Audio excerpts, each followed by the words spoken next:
Bonjour à tous et bienvenue sur le plateau de Bonjour chez vous. Aujourd'hui, notre thème du jour est « Que faire quand on a une cause à cœur ?» Bonjour à tous. Bonjour Janine. Bonjour Jessie, notre invitée. Merci d'être avec nous aujourd'hui. Ça va bien? Très bien, merci. Merveilleux. Tu es la fondatrice de l'organisme La Maison de Déborah. Bien ça. Un organisme pour les jeunes femmes, c'est ça? Jeunes mères? Jeune mère. Précisément, c'est ça, dont tu vas nous parler dans la rubrique Culture et Médias. Mais tu es avec nous aussi en tant que témoin d'une femme qui a osé, avec une cause à cœur, démarrer quelque chose. Yes. Donc on voudra tout savoir. Hein. Il y a des téléspectateurs qui veulent des réponses. Oh là là. Et tu gères également l'émission Elle en a fait du chemin, diffusée sur YouTube, qui est une émission de témoignages de femmes. Tout à fait. C'est une série d'entrevues. Donc, on va continuer et on veut pouvoir parler de femmes qui ont cheminé, justement. Exactement, c'est super. Donc on en parle dans la rubrique Culture et Médias tout à l'heure. On présentera également un film. Oui, de Christina Noble, une femme qui a fait des choses extraordinaires. Waouh, rien que ça. Rien que ça. Ah donc, elle assure. Hein. Et Anne, dans Pasteur, j'ai une question. Tu vas répondre à quelle question aujourd'hui? Alors, c'est André de Belgique qui nous demande comment savoir quand c'est le bon moment de tout quitter pour démarrer une œuvre. Alors, on va essayer de répondre à tout ça. Grande question. Aujourd'hui, donc, un excellent thème, parce que je pense qu'il y a plusieurs personnes qui nous écoutent et qui se demandent, j'ai cette cause à cœur, ça revient sur moi souvent, j'ai un fardeau pour tel ou tel domaine. Que faire? Eh bien, on va en parler tout de suite dans la pensée du jour.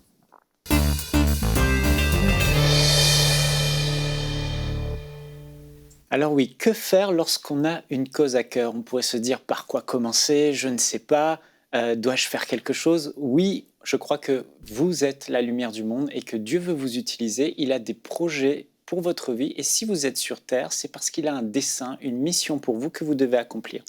Alors par où commencer? J'aime beaucoup le parcours de Néhémie, j'ai eu à cœur de vous en parler. Vous savez, Néhémie, c'est celui qui a eu à cœur de reconstruire la ville de Jérusalem après sa destruction. Les murailles étaient en ruine, les portes étaient de Jérusalem, la belle Jérusalem était brûlée, des Juifs avaient été pris en captivité et ceux qui restaient étaient au milieu de l'opprobre et du désarroi.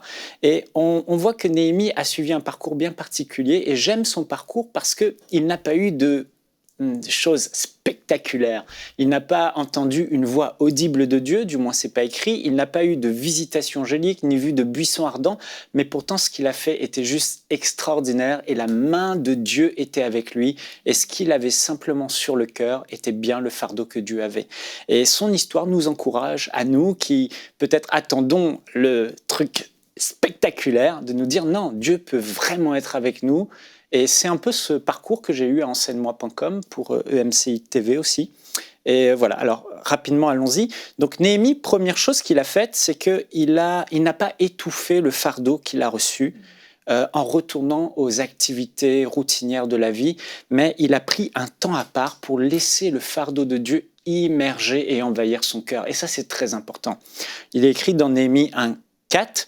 Lorsque j'entendis ces choses, je m'assis, je pleurais et je fus plusieurs jours dans la désolation. Et ça, c'est important. C'est important de ne pas laisser les activités de la journée, les pressions, les choses qu'on doit faire nous envahir et voler ce fardeau. Au contraire, faites tout ce que vous pouvez pour vous isoler, prendre un temps à part et laisser ce fardeau vous imprégner jusqu'à ce que dans votre cœur, vous ayez cette cicatrice qui restera toute votre vie, cette cicatrice que vous pourrez regarder et qui vous rappellera ce que Dieu a mis sur votre cœur ce jour-là, ce fardeau. Alors la première chose, c'est de prendre ce temps à part. Et dans ce temps à part que Néhémie a fait, il n'a pas juste laissé ce fardeau l'envahir, mais il s'est tenu devant Dieu dans le jeûne et la prière. Au verset 4, la deuxième partie du verset, « Je jeûnais et je priais devant le Dieu des cieux. » Et c'est la première chose qu'on doit faire en tant qu'enfant de Dieu. Nous avons un Dieu qui est avec nous. Nous ne sommes pas seuls et avec Dieu, nous ferons des exploits. Néhémie savait qu'il n'allait pas entreprendre quelque chose de naturel, mais qu'il avait besoin du surnaturel de Dieu. Et il a pris le temps de chercher Dieu dans le jeûne et la prière. Alors, qu'est-ce qu'il a fait? Premièrement, il a intercédé. Néhémie intercède pour le peuple et rappelle à Dieu ses promesses qu'il a faites à son peuple. Et là, c'est important. Dans ce temps où le fardeau vous envahit, vous mettez un temps à part, jeûnez et priez, intercédez pour la cause en question que vous avez à cœur et rappelez à Dieu ses promesses. Seigneur, tu as dit dans ta parole, tu as dit cela. Et Dieu est fidèle, il va intervenir dans cette situation. Deuxième chose, c'est que Néhémie, dans ce temps de jeûne et de prière, va recevoir la stratégie du Seigneur, autrement dit la vision, le plan. Que puis-je faire, Seigneur, pour cette cause? Donc, il a eu le fardeau de reconstruire, il a eu le fardeau pour Jérusalem. Et là, dans ce temps de jeûne et de prière, est née la stratégie, le plan de Dieu. Et là, dans son cœur, Néhémie a simplement eu un rêve. C'est possible. Il a cru, je sais que c'est possible, cela peut s'accomplir. Et quand dans ton cœur, tu arrives à percevoir, quand dans ton cœur, tu arrives à croire que ce rêve peut se réaliser, c'est déjà quelque chose d'extraordinaire et de formidable. Et là, à ce moment-là, quand les jours passent, tu es convaincu. L'autre chose qu'il a fait, c'est qu'il a soumis à Dieu la vision, le projet. Il a dit, donne aujourd'hui du succès à ton serviteur et fais-lui trouver grâce devant cet homme. J'étais alors échanson du roi.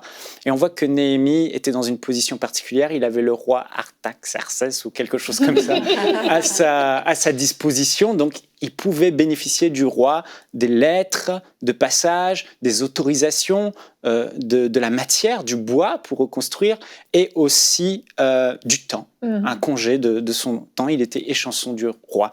Et cette proximité avec le roi lui a donné une stratégie et il a dit « Seigneur, je te soumets cette stratégie, donne-moi ta faveur ». Et c'est ce qu'il a fait. Donc ensuite, il faut partager le projet à des personnes clés et Dieu vous donne sa faveur. Et la dernière chose, c'est se lever et bâtir. Ça vous demandera de travailler. Il y aura un coût, il y aura un prix à payer. Il ne faut pas simplement attendre que Dieu fasse tout. Il donne sa faveur, mais vous devez vous lever et bâtir. Et dans Néhémie 2,18, il est écrit « Levons-nous et bâtissons ». Il y aurait tellement de choses à dire. On va en parler. Amen, merci chérie. Et cette histoire, tu en parles et comme tu le disais, ça te fait penser à ton histoire avec Enseigne-moi, MCI TV. Toi aussi, avant de donner la parole à Jessie en tant que témoin, mais toi aussi, tu as vraiment vécu ce fardeau sur ton cœur et puis qui t'a poussé à démarrer quelque chose. Tu peux nous en parler quelques minutes? Oui, c'est ça. J'ai eu le même fardeau le même parcours que Néhémie. Le fardeau est venu, mon peuple périt faute de connaissances. Donc, j'ai vu comment le peuple de Dieu souffrait, ne marchait pas comme il devait marcher. Et j'ai eu à cœur de faire j'ai eu ce fardeau déjà et ce verset qui est venu. Puis je me suis mis en prière, comme Néhémie. Et là, la stratégie est montée dans mon cœur, celle de faire un site internet à l'époque. À l'époque, c'était quelque chose de révolutionnaire, les portails. C'était en 2003, c'est ça? Oui, c'est ça. Enseigne-moi.com, où des prédicateurs qui ont un message de foi, d'espoir, se réunissaient sur un site pour ensemble impacter la francophonie. Et c'est ce que j'ai fait. Ensuite, j'ai prié pour que Dieu donne sa faveur, comme Néhémie, une fois que j'ai eu la stratégie. Et j'ai eu la faveur, un programmeur qui s'appelle David. David, si tu nous vois, coucou. et il a tout de suite ressenti la présence de Dieu venir sur lui. Il a abandonné ce qu'il avait à faire pour venir travailler à temps plein par la foi avec nous, alors qu'il n'y avait rien encore. Des pasteurs comme le pasteur Salvarez Raja, j'oublierai jamais, qui en fait avait l'habitude de travailler un peu dans son église et pas en dehors. J'ai présenté le projet à sa femme. Elle m'a dit non, moi je connais mon mari, jamais il acceptera. Et quand elle a parlé à son mari, il a dit say yes. C'était un homme de l'esprit. Mais voilà, Dieu a donné la faveur. C'est comme ça qu'on s'est retrouvé avec ce prédicateur de foi, Salvarez Raja, qui a challenger la francophonie, etc. Et ainsi de suite. Il y a eu la faveur auprès des amis, des collaborateurs qui se sont joints, de personnes qui ont eu à cœur, groupe d'intercession, de mon pasteur. J'étais sûr qu'il allait me dire non. Il m'a dit, ça vient de Dieu. Je fais, waouh. Mais pas tout le monde n'est toujours d'accord. Mes parents, alors là, ils étaient super inquiets. Il y a eu de l'opposition. C'est ça. Mais on voit que les personnes clés qui devaient travailler, j'ai obtenu par la grâce de Dieu leur faveur. Jérémie Annabelle, qui aujourd'hui porte cette œuvre, et ainsi de suite, et ainsi de suite. Donc c'est ça. Exactement, et ça a donné naissance à MCI TV, et ce n'est qu'un début. Qu'un début. Amen. On va regarder tout de suite notre verset du jour, Ésaïe 32, 8. Celui qui est noble forme de nobles projets et persévère dans ses nobles intentions. J'aime ce verset. Si Frank était sur le plateau avec nous, il l'aimerait certainement. Ce verset qui nous dit qu'on doit persévérer dans nos nobles intentions. Donc forcément, ce qui va sortir de notre cœur quand Dieu nous met une cause à cœur, on doit en faire quelque chose. Et Jessie, toi, c'est quelque chose que tu as fait. Toi, tu es infirmière dans un genre de dispensaire, Tout à fait. CLSC au Québec. Et J'étais, au fait, infirmière dans un dispensaire. Et ensuite de ça, suite à ça, j'ai travaillé aussi auprès des jeunes enfants 0-5 ans dans une autre institution qui est vraiment plus au niveau de la protection de la jeunesse. Donc, il y a un parcours qui s'est fait. C'est ça. Et au bout d'un moment, tu as eu un fardeau sur ton cœur. Tu as vu des besoins, en fait. C'est comme ça que ça a commencé, c'est ça? Tout à fait. Alors, lorsque j'ai travaillé avec les jeunes mamans au sein de ce dispensaire ou établissement de santé, j'ai vu qu'il y avait un besoin criant. Et souvent, ces jeunes mamans-là avaient vécu des souffrances, avaient vécu de la maltraitance. Et ça les a menées justement à ce parcours-là de devenir jeune mère et autres difficultés sociale, qu'on pourrait dire. Donc, je me suis dit, Puis on dirait que ça se passe aussi des fois de génération en génération. Il y en avait qui étaient filles, justement, de jeunes mères ou, à cause de cette maltraitance-là, se sont devenues jeunes mères et ont eu un parcours difficile.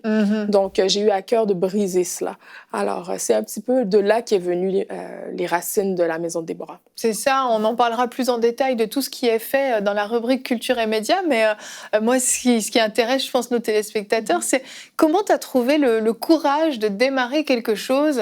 Donc, tu as ta vie, tu travailles à temps plein, tu es bien occupé, tu vois un besoin. Qu'est-ce qui fait que tu décides tout à coup, il faut fonder un organisme pour venir en aide à ces mamans? Est-ce qu'il y a eu quelque chose de spectaculaire, justement, ce dont Michael parlait tout à l'heure? Non, pas du tout. Et c'est vraiment le poids de la conviction. C'est vraiment ça. C'est une question de conviction. J'ai entendu la voix de ma conviction. C'était la voix audible, c'était ça. C'est la conviction qui disait faut faire quelque chose. Et donc, je me suis vraiment lancée. De nature, je suis plutôt réservée, mais je suis une femme de conviction. Donc, c'est vraiment ça. C'est ça, ça t'a donné le courage de le faire. Et on a fait un petit sondage avant de vous donner la parole à tous. J'aimerais qu'on regarde notre sondage qu'on a fait sur notre chaîne YouTube. Avez-vous une cause qui vous tienne particulièrement à cœur? Vous avez été 31% à répondre oui et j'œuvre dans ce domaine et gloire à Dieu pour ça. 56% oui mais je n'œuvre pas dans ce domaine et 13% non. Donc on voit que de manière générale, à part le dernier 13%, les gens ont des causes à cœur. Mais la plupart ne sont pas forcément investis dans cette œuvre. Et il y a quelque chose à faire quand on a comme ça une cause à cœur. Mais déjà, le fait que le 56% me fait dire que les gens, ils veulent bien, mais peut-être qu'ils ne savent juste pas par où commencer, par où se lancer. Et ce que Michael a dit dans sa pensée, c'est tellement profond de dire que Néhémie n'avait pas le buisson ardent. Il avait ce fardeau. Et ce fardeau, il l'a amené à Dieu et Dieu lui a donné des stratégies et ainsi de suite. Donc, c'était comme un espèce de course à relais où tu fais une première action et cette première action t'ouvre à autre chose et ainsi de suite. Et je crois qu'au niveau des causes, c'est vraiment ça qu'on doit faire. C'est pas nécessairement, et Anne va en parler par rapport à comment dans le pratique le faire, si tu dois quitter ton travail, quitter ta patrie et la maison de tes parents et tout ça. Mais je crois qu'en tant que chrétien, notre regard doit être ouvert à notre entourage, un peu comme le témoignage de Jessie, qu'elle était dans un milieu de travail et c'est par rapport à son milieu de travail qu'elle a vu des manques dans la population et ses yeux ont été ouverts. Et comme pour Michael, par exemple, c'était au niveau de ce qui manquait dans la francophonie. Donc, en tant que chrétiens, nous sommes la lumière du monde, le sel de la terre. Dieu se sert de nous et ouvrons nos yeux autour de nous. N'attendons pas à ce que la voix descende d'une montagne nécessairement, mais comme on a vraiment ce qu'il a dit dans la pensée et vraiment dans le livre de Néhémie, les versets qu'il a donnés, s'il y a des gens qui ont des choses à cœur, de reméditer ces versets et d'y chercher vraiment, d'y puiser la stratégie, comme tu dis, et de commencer petit, mais de commencer, en fait. C'est sûr. Non, personne ne veut continuer. Jessie, elle veut dire quelque chose. Vas-y, justement, je vais renchérir là-dessus. Effectivement, c'est de commencer petit. Souvent, on a peur parce qu'on se dit « Ah, il faut absolument que je commence déjà grand ». Et non, c'est de faire le premier pas. Et plus on fait des pas, plus on amène des gens à rentrer dans la vision. Et oui, il y a des gens qui vont débarquer en cours de route, mais nous, c'est la persévérance, justement, comme le verset du jour le dit, et c'est de continuer à cheminer, peu importe. Et il y a des moments, c'est plus difficile, même pour nous en tant que visionnaires, mais c'est persévérer, c'est continuer. C'est ça qui est pas forcément le plus facile, en fait, parce que avoir une cause à cœur, on l'a vu, il y a 56% qui ont répondu oui, tu rajoutes les autres 31%, je crois, ça fait 87. Bien, merci ma calculatrice. Je me serais pas hasardée à faire le calcul comme ça à la télé, hein. J'espère que je me suis pas trompée. Non, c'est juste. Et en fait, on voit qu'il y a justement ce fardeau beaucoup long. On voit, ça peut être la cause des femmes battues, les enfants, les orphelins, les sans-abri, etc. Il y a plein de causes et ce sont des nobles causes, comme le disait ce verset. Et Dieu les dépose très certainement dans notre cœur pour une raison, parce qu'il y a des besoins. Et le problème, souvent, c'est ça, c'est d'oser se lancer et puis se dire, ouais, mais qu'est-ce que je vais faire avec le peu de temps que j'ai? Ça va être des miettes, ça va être petit, ça sert pas à grand-chose. Et puis finalement, on dit, Dieu va se servir d'une autre personne. On compte sur quelqu'un d'autre et puis on laisse s'éteindre cette flamme qu'on a dans le cœur. Et ce qui se passe souvent, un des symptômes, il y a des causes qui vont nous émouvoir. Oui. Puis il y a des causes qui vont vraiment déposer un fardeau dans notre C'est ça, il faut nuancer. Oui. Et il faut nuancer parce qu'on a tous un cœur. Je veux dire, en plus, normalement, en connaissant Jésus, il y a des raideurs de notre cœur qui ont été assouplis. Et il y a des situations dramatiques qui vont nous émouvoir. Mais ça ne veut pas dire que Dieu met le fardeau pour nous, pour cette cause. Par contre, si Dieu dépose un fardeau pour cette cause-là, elle va toujours ressortir. Et on va en parler. Et dans nos moments de prière, ça va ressortir. Et on va y penser la nuit. Et en conduisant, on va y penser. Et on va même avoir un désespoir qui va monter dans le cœur en disant « Mais qu'est-ce que je peux faire, Seigneur, pour que ça change ?» Et ça vient vraiment du plus profond de notre être. Il y a un cri du cœur. Qu'est-ce que je peux faire, Seigneur? Me voici. Je ne sais pas par où commencer, mais voilà mes mains. Sers-toi de moi. Et là, tu vas voir que c'est vraiment Dieu qui met ce fardeau sur ton cœur et il va se servir de toi. Alors après, qu'on ait du vertige avant de commencer quelque chose, c'est normal. Mais maintenant, comme vous deux, vous l'avez expérimenté en lançant l'œuvre que Dieu vous a mis à cœur, on commence avec ce qui se passe devant nous. Et Dieu présente les situations devant nous pour qu'on les prenne en charge. Et ça va crescendo. On ne va pas commencer par... Toi, tu n'as pas commencé avec des énormes studios de télé. Tu as commencé dans un sous-sol avec un ordinateur. Et pareil pour Jessie. Tu as commencé, on commence petit. Mais ce qui est commun à toutes les personnes qui s'attellent vraiment à une cause, c'est qu'il y a un feu brûlant dans leur cœur avec un sentiment d'urgence. Il faut que ça change. Exactement. C'est ça, c'est pas émotionnel, ça reste pas un instant, comme Néhémie, on le disait, c'est un fardeau. Il fut plusieurs jours dans la désolation, une extrême affliction. C'est ça, on voit que c'est fort. Et c'est vraiment important ce que Anne dit, parce que c'est beaucoup de gens, ah oui, c'est génial, et puis le lendemain, ils ont changé d'avis en fait. Et c'est vrai que des fois, on peut laisser les activités étouffer ça, mais si ça revient, c'est là, c'est profond, et qu'on a un rêve qui naît, là, ça devient intéressant. Et qu'est-ce qu'on fait avec ça? Est-ce qu'on rejoint une œuvre qui existe déjà? Est-ce qu'on démarre quelque chose, un organisme?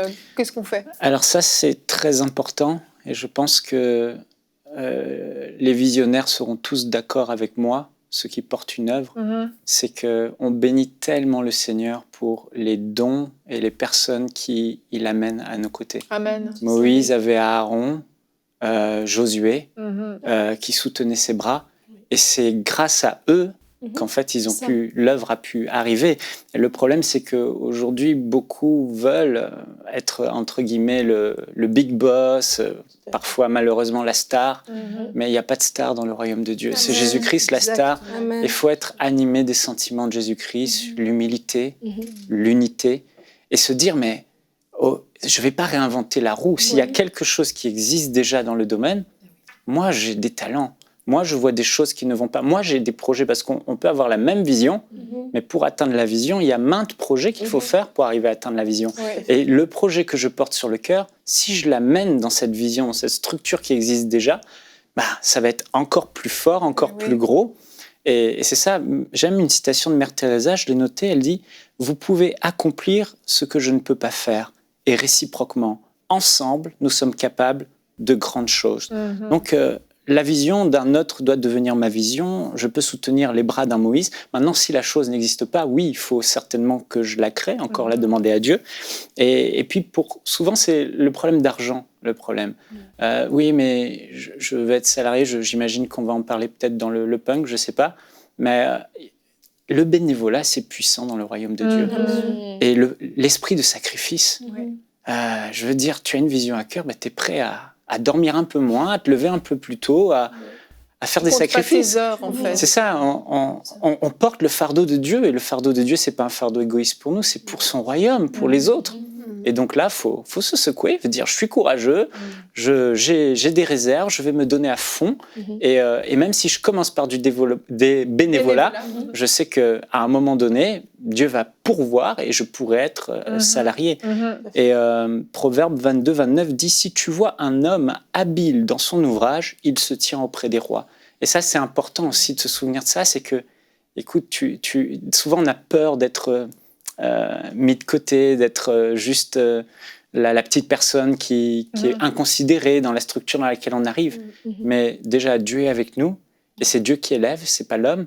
Et si Dieu veut, personne ne pourra m'empêcher. Et puis ce verset nous dit que si je suis habile, si j'ai vraiment un dépôt dans ma vie, j'ai quelque chose, je vais me tenir auprès des rois. Exactement. Donc je ne serai pas uniquement au plus bas de l'échelle, mais je vais contribuer largement à cette vision.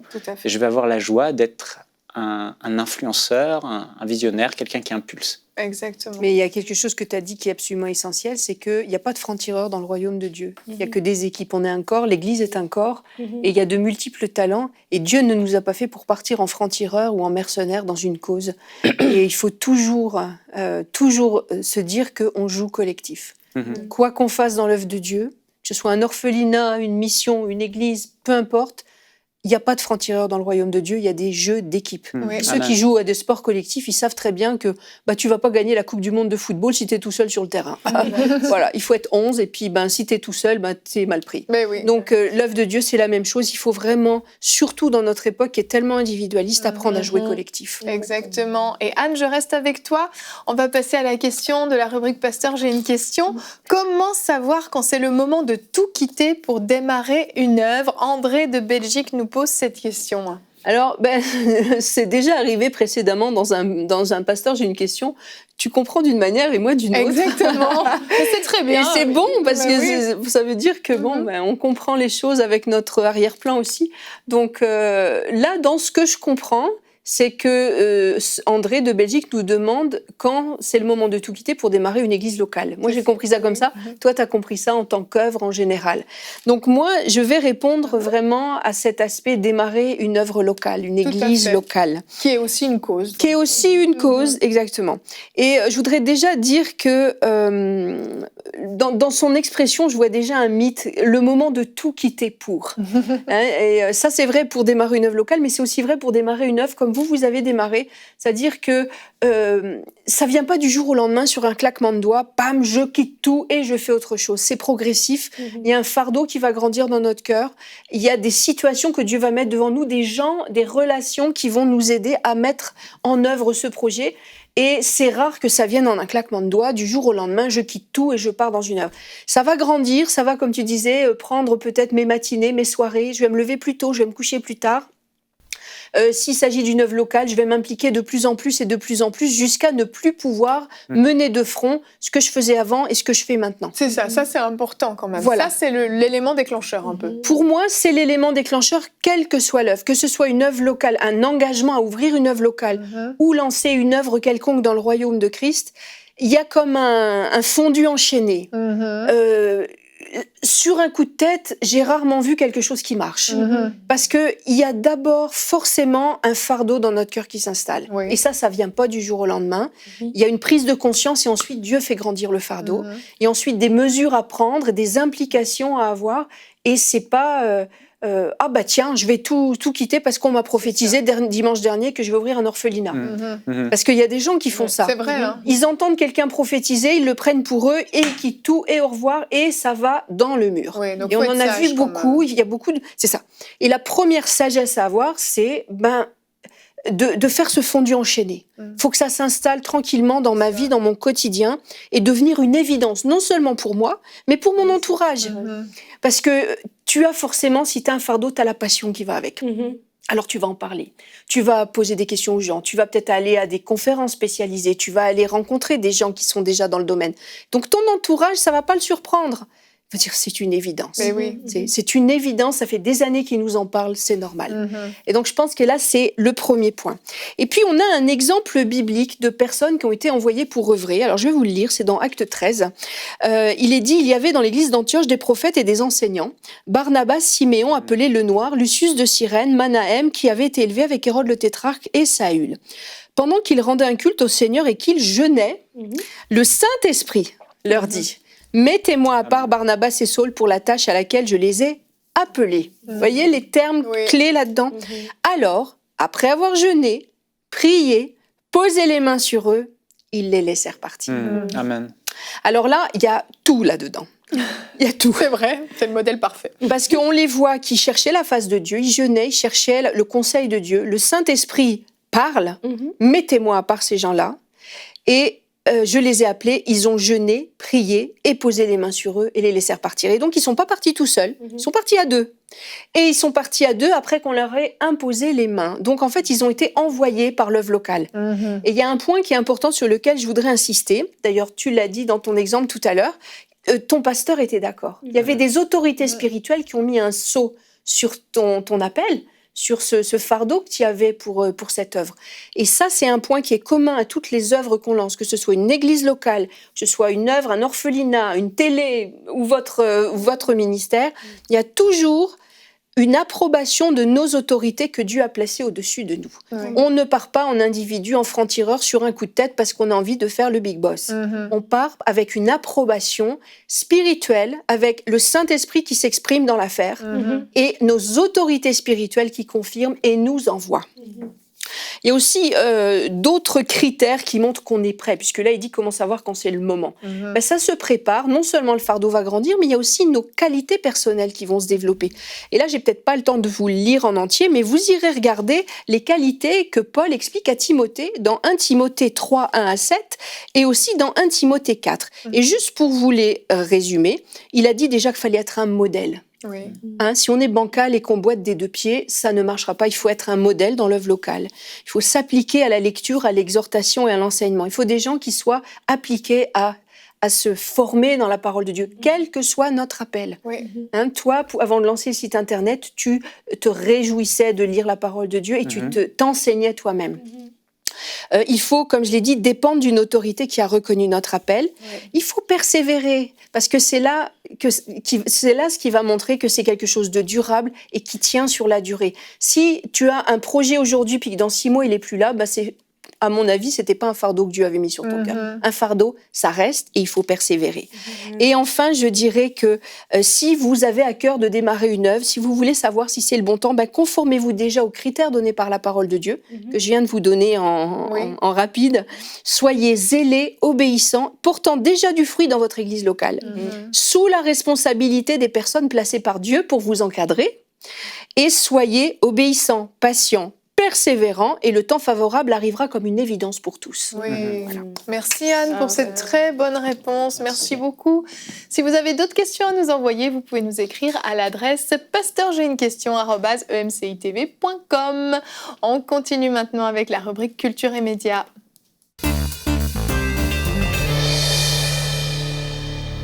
Donc Nadine, on commence par un film. Ça fait un petit moment qu'on n'avait pas présenté de film. Oui, on commence par un film vraiment extraordinaire d'une dame qui s'appelle Christina Noble. Son nom s'écrit Noble, mais c'est Noble. C'est une Irlandaise née à Dublin. Et si vous allez sur Internet, vous pourrez même voir son témoignage. Elle a plusieurs entrevues qu'elle a faites. Elle a eu une vie très difficile. Elle a été née d'une famille de 4 enfants. Et ils étaient très pauvres, mais ils étaient très unis comme famille. Et quand elle a 10 ans, sa mère meurt. Et quand sa mère meurt, elle se retrouve à l'orphelinat. Les enfants, en fait, sont séparés. En fait, parce que le papa est devenu alcoolique. Et dans son alcoolisme, il était violent. Et donc, du coup, l'État a dû récupérer les enfants et les ont séparés. Et ça a été très déchirant pour Christina parce qu'elle était très proche de ses frères et sœurs. Et on l'a placée dans un orphelinat. Et dans cet orphelinat-là, on lui a dit que ses frères et sœurs étaient morts. Donc, du coup, elle s'est vraiment sentie toute seule. Et c'était tellement terrible. À un moment donné, on l'avait transférée à un autre orphelinat et elle s'est jetée par la fenêtre pour s'enfuir. Elle est tombée, elle s'est cassé le pied, le bras et elle a fait 7 mois à l'hôpital. C'était vraiment, elle était tombée de haut. Et donc, elle a eu une enfance très difficile. En grandissant, à un moment donné, elle s'est retrouvée à la rue. Elle était une enfant de la rue et à 17 ans, elle était victime d'un viol collectif duquel elle est tombée enceinte d'un garçon. Elle a couché son garçon lui a été pris et mis en adoption contre son gré. Et c'est juste pour vous dire le parcours qu'elle a eu. Et après ça, elle s'est retrouvée à Londres parce qu'elle a retrouvé son frère. Bref, elle s'est mariée, elle a eu 3 enfants. Et le mari était violent. Et donc, du coup, elle a dû sortir de cette relation, élever ses enfants seule. Mais bref, à un moment donné, elle a eu un rêve. Pendant la guerre du Vietnam, elle voyait le Vietnam dans son cœur. Et quand ses enfants ont grandi, en 89, elle décide d'aller au Vietnam.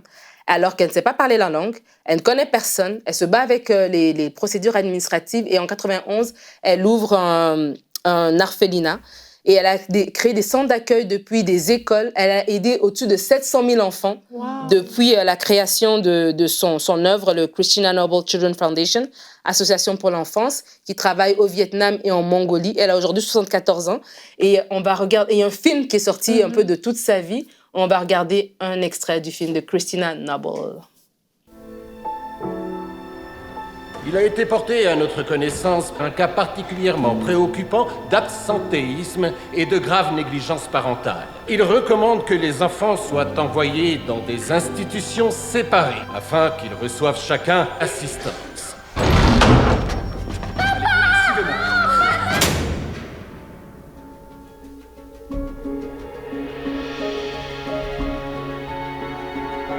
Mon nom est Christina Noble. Quand j'étais beaucoup plus jeune, j'ai rêvé, j'étais obsédée par un pays. Je sais pas pourquoi. Mais aujourd'hui, en venant ici, j'ai trouvé mon explication.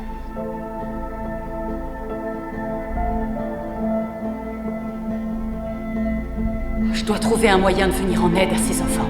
Quand j'étais plus jeune, j'ai aussi été sans abri. Et je sais à quel point c'est dur. C'est une goutte d'eau dans l'océan. Mais ce n'est que le début. Si on bâtit un centre, on peut en bâtir 10. Que comptez-vous faire pour aider les enfants des rues? Mon amour pour les enfants, ma force de travail, un toit au-dessus de leur tête, mon cœur. Où trouverez-vous cet argent? Ils n'ont pas le droit d'entrer dans mon restaurant! Ce sont mes invités! Vous vous comportez comme si vous aviez un permis de travail. Vous pourriez être expulsé. Je vais devoir retenter ma chance. Vous avez déjà accompli votre destinée. Vous n'avez plus rien à nous prouver. Au contraire, j'ai encore tout à prouver. Waouh, ça c'est quelqu'un qui avait une cause à cœur. Hein. Elle avait une cause à cœur. Elle a dit dans une entrevue, je vais citer vraiment pour être sûre, quelqu'un doit commencer et je suis prête à commencer. Je suis juste une simple femme, si simple, vous ne pouvez pas imaginer. Wow. Mais elle avait à cœur et elle s'est lancée, elle a fait quelque chose de complètement extraordinaire, malgré son début de vie qui était assez rocambolesque. Et sur le plateau, nous avons une Christina Noble en devenir, avec une œuvre qui s'appelle La Maison de Déborah. Jessie, vraiment, on est très heureux de t'avoir ici, Jessie Charles. Et donc, vous avez La Maison de Déborah qui existe depuis 5 ans. Et vous avez parlé un petit peu des débuts, mais d'où est venue l'inspiration de faire ça? En fait, ça existe depuis 2013. Un petit correctif, c'est pas grave. Effectivement, la vision est née vraiment en travaillant. Donc, j'étais au niveau du travail, je travaillais avec des jeunes mères et j'ai vu qu'il y avait une problématique. Donc, je voyais qu'il y avait une transmission souvent intergénérationnelle de la négligence, des problématiques comme a été souligné justement dans le film de Madame Noble. Donc, de là est partie l'idée de vouloir aider. Au début, on voulait aider des jeunes filles, des petits-enfants. Et je me suis dit, là, on part des petites filles et pouvoir les aider jusqu'à ce qu'elles grandissent et tout ça.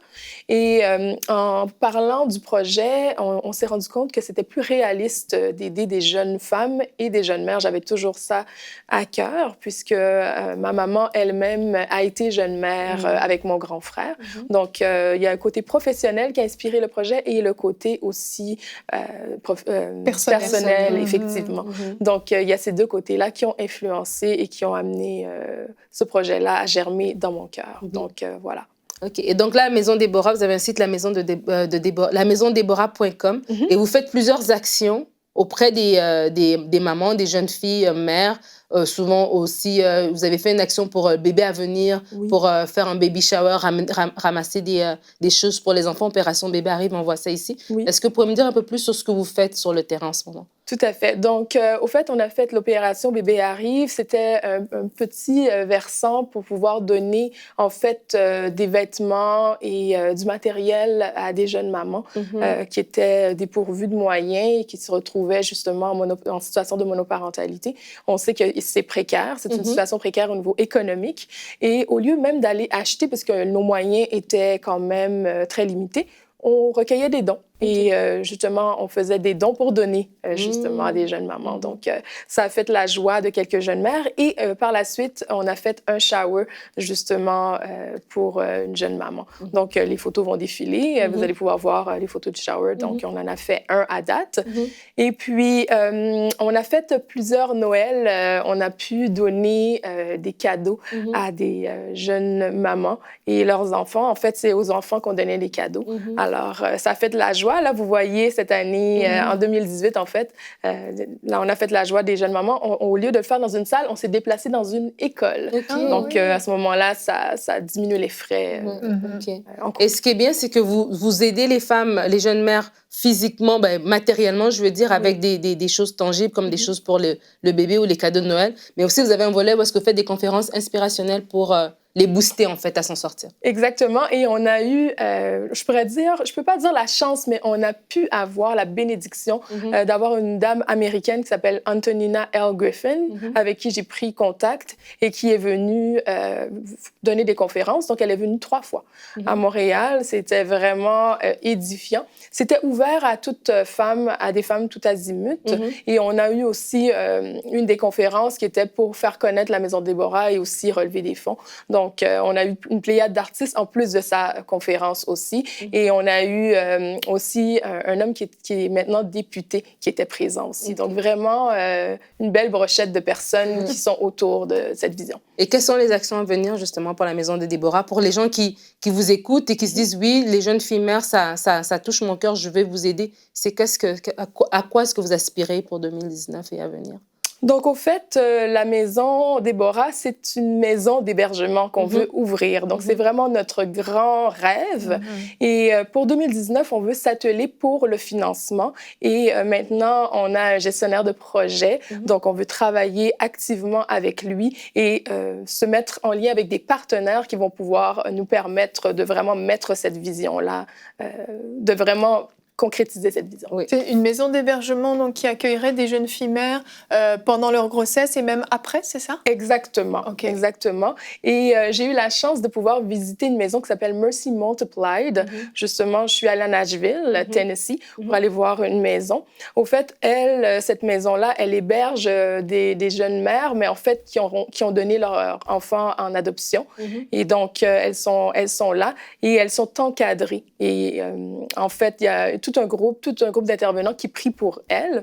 Et nous, c'est ce qu'on veut faire, avoir un groupe d'intervenants sur place. Au lieu d'aller chercher des intervenants dans les dispensaires ou dans les établissements de santé, ce sont des intervenants qui vont travailler pour ou avec la Maison de Déborah autour de cette cause-là. Pour le moment, ça va être du bénévolat et éventuellement, justement, pouvoir avoir des gens salariés autour de ces jeunes mamans-là pour pouvoir les encadrer et vraiment s'assurer qu'elles sortent outillées. Gloire à Dieu, que Dieu vous bénisse. Merci. Un super projet à la Maison Déborah. Je crois qu'il y a quelques semaines, on avait eu Yanis Gauthier aussi, qui parlait de son ministère dans les prisons. Je crois que c'est vraiment... Je suis bénie quand je vois des chrétiens, des chrétiennes qui se lèvent. Parce que la vraie religion, c'est prendre soin de la veuve et de l'orphelin. Vraiment, que Dieu vous bénisse. Merci beaucoup. Vraiment, très, très beau projet. Et bravo, Jessie. C'est un projet qui est juste à ses prémices, mais il y a une très, très belle vision derrière. Et si vous désirez soutenir ce projet, vous pouvez aller sur le site internet La Maison de Déborah. Comment c'est lamaisondéborah.com. Je ne veux pas mal le dire. Donc, merci beaucoup, Jessie, d'être venue en tant que témoin nous partager ton cœur. Et je pense que tu as inspiré plusieurs personnes. Donc, merci infiniment d'être venue. Je l'espère avoir inspiré. C'est ça le but. Je pense on n'est pas juste là pour mettre une vision sur pied, mais c'est d'inspirer, effectivement. C'est merveilleux. Que les chrétiens se lèvent et brillent dans la société. Amen. Donc, à vous, chers 56% qui avez une cause à cœur, je pense aujourd'hui que vous avez de quoi démarrer quelque chose, que ce soit quelques heures de bénévolat dans une association qui existe déjà, que ce soit de fonder votre propre structure. Dans un sens, j'ai envie de dire, peu importe, faites ce que vous avez sur le cœur, mais commencez quelque chose. Il y a tellement de besoins. Et n'oublions pas qu'en tant que chrétiens, nous sommes une lumière dans ce monde. Donc, quoi de mieux pour briller que de manifester l'amour de Christ autour de nous, auprès des personnes qui sont dans le besoin. Donc, merci à vous tous pour cette émission. Oui, chérie? J'ai une punchline, est-ce que je peux la sortir? Vas-y, sors ta punchline. J'ai une citation de Joyce Meyer qui me revient. Elle disait donc, le courage, ce n'est pas ne pas avoir peur. Le courage, c'est surmonter sa peur. Amen. Je vous laisse avec ça. On se retrouve demain. Notre thème sera mariage. Le critère physique ne suffit pas. Avis aux célibataires. Et nous aurons le témoignage de Caroline Mouk qui était avec nous la semaine dernière, qui nous a raconté comment ils se sont rencontrés avec son mari sur un site de rencontre. Et oui, tout est possible quand Dieu s'en mêle. Donc on se retrouve demain. Allez, bonjour chez vous.